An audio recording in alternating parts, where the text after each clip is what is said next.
Okay, I was just saying to Hannity, if you or anyone you love is thinking of applying to law school, you must be having major second thoughts today. 3 professors prattled on about how Trump must be impeached 11 months before an election. Their delivery was alternatively angry, dismissive, and tedious. Despite the wall-to-wall coverage and relentless hype by the Democrats, today's soporific symposium cratered any hope that they're going to coax Americans into supporting impeachment. Here are the top 5 reasons you know it's over. First, today's legal experts tried to pass off as facts flimsy theories and unsupported inferences. And they used those theories and inferences to conclude that the president should be basically removed from office. The phone call itself of July 25th is extraordinarily clear to my mind in that we hear the president asking for a favor that's clearly of personal benefit rather than acting on behalf of the interests of the nation. Acting for his own personal benefit and not for the benefit of the country. He invited the Russians, who are our longtime adversaries, into the process the last time around. Because he has invited the Ukrainians into the process and because he suggested he would like the Chinese to come into the process. Into the process.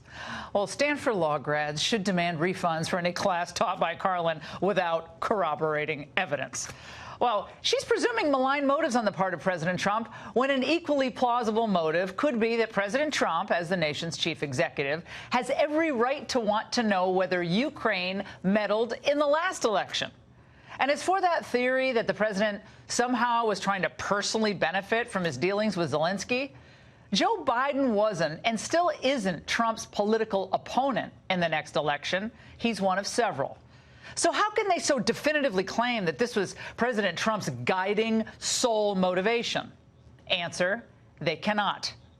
Second, you know it's over when 3 out of 4 legal eagles were Trump-hating partisans.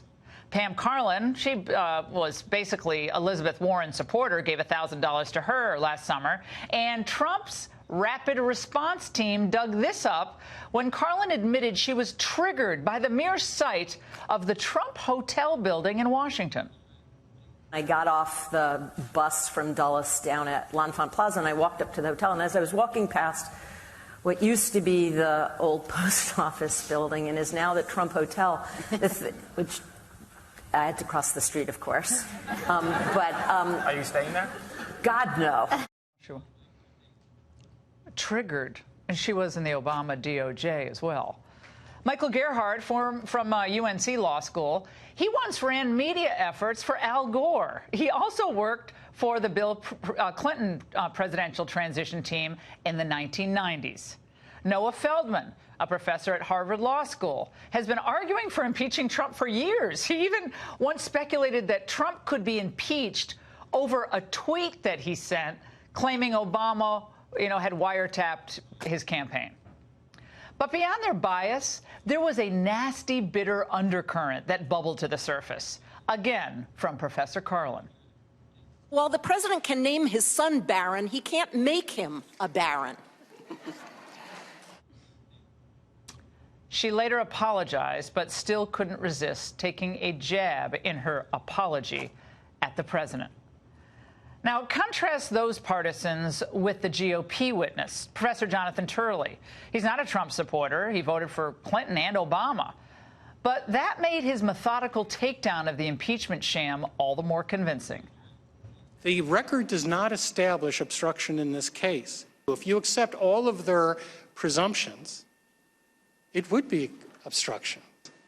To impeach a president on this record would expose every future president to the same type of inchoate impeachment. If you make a high crime and misdemeanor out of going to the courts, it is an abuse of power. It's your abuse of power. Third, you know it's over when even the Democrats' press fawners are admitting this thing's a hard sell. The notion of having 4 academics in the broader goal that Democrats have to pull the public along on the idea of impeachment, I can't see it changing.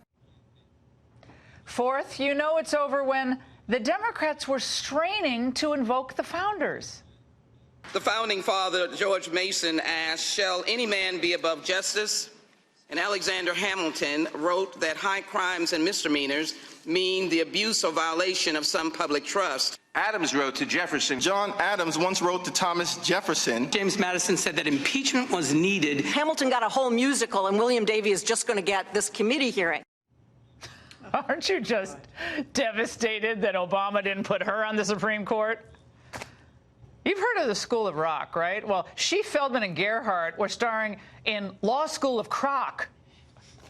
I think we just put in the jury pool the founding fathers. I don't think we have any idea what they would think. If you were going to make a case to George Washington that you could impeach over a conversation he had with another head of state, I expect his hair, his powdered hair, would catch on fire. It's a form of necromancy that academics do all the time.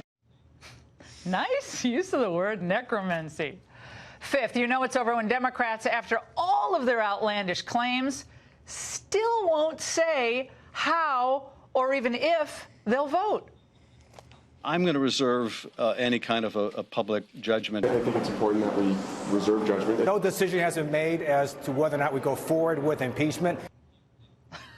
Maybe they're lying, I don't know, but a better explanation is that they want to give themselves an out, or at least some wiggle room, perhaps.